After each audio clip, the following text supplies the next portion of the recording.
Boa noite, 8 de setembro de 2017.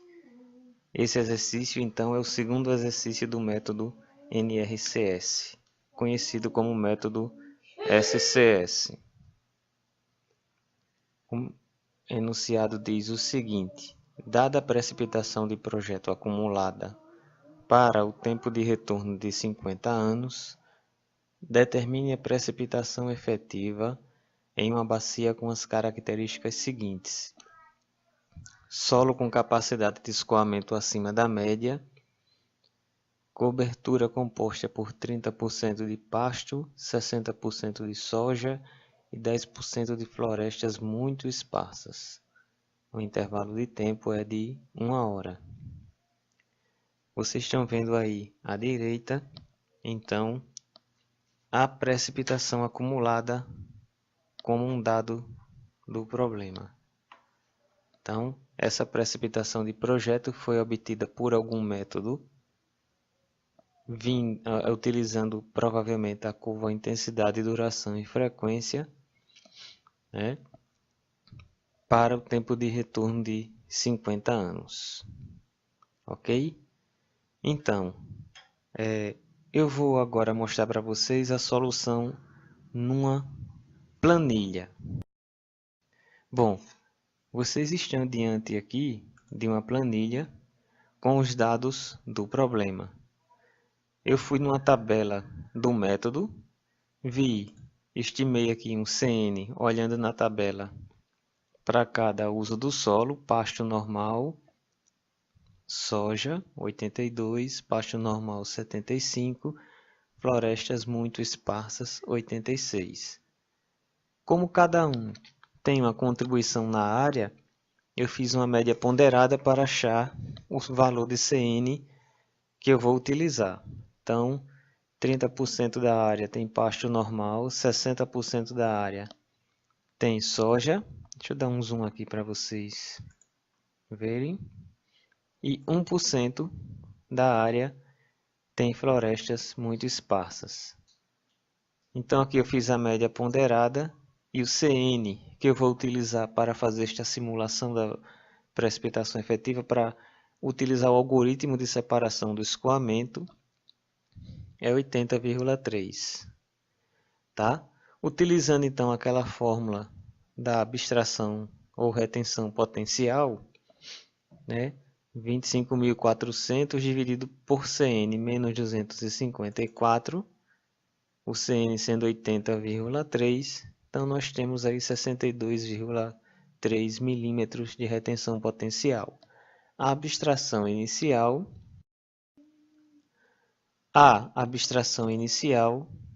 né, é 0,2 vezes 62,3, ou seja, é 20% do S. Tá? Então, o S por essa fórmula aqui de baixo e a abstração inicial como 20% do S. Então, com os valores de S 62,3 e 12,5 milímetros de abstração inicial, eu posso montar, né, a parte da planilha do cálculo propriamente dito. Então, essa parte azul, ela veio do enunciado. Você tem aqui intervalos de tempo de 1 hora, precipitações acumuladas, veio do enunciado, aquela tabela lá do enunciado. Com a fórmula aqui de cima do SCS, né, eu consigo calcular a precipitação efetiva acumulada, utilizando essa fórmula. Se vocês observarem, então, ela é a aplicação. O P é a coluna H, tá? Essa coluna aqui, tá? 0,2S é 0,2 vezes 62,3, ou se você quiser fixar no IA, que é 20% de S. Embaixo, isso tudo é elevado ao quadrado, e no denominador, P mais 0,8 de S. Então, você tem aqui essas duas constantes e o P variando na coluna H, a coluna azul de precipitação acumulada. O resultado da aplicação dessa fórmula é que em cada célula desta nós teremos o valor de precipitação efetiva acumulada, ou seja, também acumulada. Vocês estão vendo aqui um condicional, tá? Que é aquele condicional que eu falo lá na teoria, nas videoaulas anteriores. Se P for menor que 0,2S, matematicamente, na equação de cima, é possível que isso aconteça. Não há nenhuma restrição, porque você tem um quadrado ali, você eleva um número negativo ao quadrado. Mas, fisicamente, significa o seguinte, que não há escoamento superficial quando P é menor que a abstração inicial. A abstração inicial pega toda a chuva, ou toda aquela pancada de chuva. No caso aqui, você tem 8,7 milímetros, todo esse valor vai embora, porque ele é menor que a abstração inicial de 12,5%. Ou seja, P é menor que 0,2S. Toda vez que isso acontecer, a gente já coloca aqui que é zero. Se não, segue adiante aplicando a prova, a fórmula. Aí a gente completa, né, toda a precipitação efetiva acumulada. Você vai aqui com o mouse mesmo e você baixa e calcula para todos os valores de precipitação acumulada. No final, a gente tem o total de chuva é 160,7, aqui é acumulado, lembre-se. Então, essa última célula é o valor total da chuva para 11 horas. Tempo de 11 horas. E aqui seria a precipitação efetiva acumulada ou a precipitação efetiva total que fica disponível para escoar. Se você dividir, por exemplo, o 104,4 por 160,7, concorda comigo que é o coeficiente de escoamento do evento? O que é coeficiente de escoamento? O coeficiente de escoamento é o volume que escoa dividido pelo volume que chove. Tá? A chuva está em milímetros, a chuva efetiva também está em milímetros. Eu não preciso multiplicar pela área para achar o volume. A área é uma constante, você está na mesma área. Então você já pode dividir esse 104,4 por 160,7 e acha o coeficiente de escoamento desse evento. Certo? Então 65% aproximadamente da chuva de 160,7 está disponível para escoar, que é o valor aqui de 104,4. Bom, mas para a gente não interessa o acumulado, para a gente interessa a chuva discretizada. Então eu venho aqui e desagrego, tá?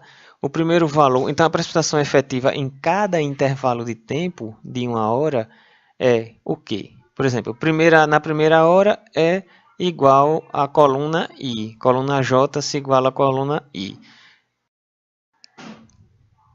Do segundo intervalo em diante, é você pegar o atual, quer dizer, vamos dizer assim, a linha atual e diminuir da linha anterior. Aí você vai desacumular ou desagregar, né? Vamos falar isso. Então você tem aqui, ó, I6 menos I5. Então na segunda hora choveu 0,6. 6,9 menos 0,6 dá 6,3, foi o que choveu na terceira hora. E assim você vai fazendo. Tá? Observe que o total aqui tem que dar quanto? 104,4. É a chuva acumulada redistribuída, desagregada, certo? A gente vai ver isso num gráfico daqui a pouco, essa chuva. Certo? Bom, a gente também, eu fiz aqui o seguinte. Aqui já é o final da questão praticamente. Essas duas colunas aqui, ó, nessa cor aqui, tá? Elas já representam o final da questão, porque ele quer que determine a precipitação efetiva. Agora, por curiosidade, eu fiz o seguinte, eu desacumulei, eu desagreguei também. Eu desagreguei a coluna H, tá? Para a gente ter a chuva também, a chuva que gerou essa precipitação efetiva também desagregada. E calculei a perda, se você prestar atenção aqui, o que é a perda? A perda é o que choveu em cada intervalo, a perda em cada intervalo é o que choveu em cada intervalo menos o que ficou disponível para escoar. Essa perda, vamos dizer assim, é por infiltração, por exemplo. Tá? Então aqui, ó, isso aqui é o que não vai escoar. A gente está chamando de perda.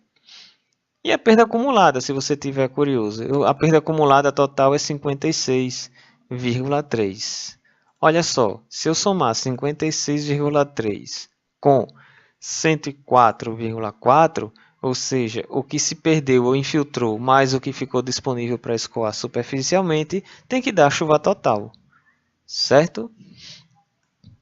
Então, é simples a aplicação do método para determinar a precipitação efetiva. Eu tenho esse gráfico aqui, mas eu vou voltar para o slide para vocês observarem. Tá? O azul é a precipitação desagregada que choveu e o vermelho é a precipitação efetiva. Tá? O azul menos o vermelho é a perda. Eu não grafiquei aqui a perda, tá? Só está o que choveu e o que ficou disponível para escoar. Vamos voltar para o slide então para fazer o resumão e terminar esta aula. Então, ele estava pedindo então a precipitação efetiva na bacia com essas características. A gente calculou então essa precipitação efetiva, tanto a acumulada quanto a precipitação efetiva desagregada, ou seja, a cada intervalo de tempo de 1 hora. E aí a gente chegou nesse resultado. Tá? O CN da bacia foi determinado pela média ponderada dos CNs correspondentes aos usos do solo. O S, a retenção potencial, foi 62,3. A abstração inicial, 12,5.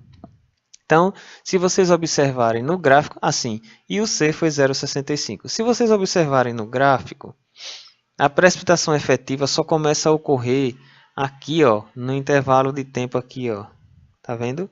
Aqui não tem precipitação efetiva, porque choveu menos do que o 0,2 S menos do que a abstração inicial. Aqui choveu, se eu não me engano, 8,3. Isso é menos que o 12,5, então não tem precipitação efetiva. Ela só começa a aparecer um pouquinho no intervalo de tempo 2 aqui, e depois ela começa a aparecer mais, ou seja, tem uma simulação interessante. Aqui há uma perda bem interessante, né? É uma perda alta, tá? E depois essa perda vai diminuindo também. Há uma simulação da saturação do solo, tá? Então, o método SCS é interessante por quê? Que a gente aplica para cada pancada dessa, para cada bloco, né? Aquela mesma equação que a gente no exercício 1 aplicou a uma chuva só. Como se fosse, o exercício 1 é como se fosse um bloco só desses.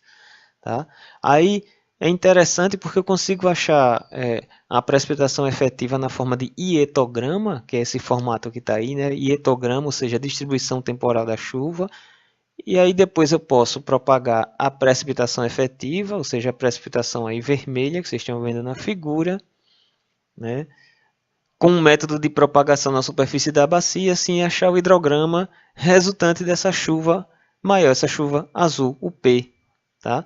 Então, P gera uma precipitação efetiva, que propagada na bacia gera um hidrograma. Eu vou deixar para vocês como sugestão o seguinte: o quanto seria reduzida a infiltração caso substituíssemos metade da área de pasto por um distrito industrial e toda a floresta por um condomínio residencial fechado? Onde é que muda? Vocês vão alterar o CN. Alterando o CN, vocês vão alterar a retenção potencial S e a abstração inicial IA. E aí vocês vão ver o quê? Vocês vão ver que haverá mais precipitação efetiva, mais água disponível para escoar, porque vai infiltrar menos.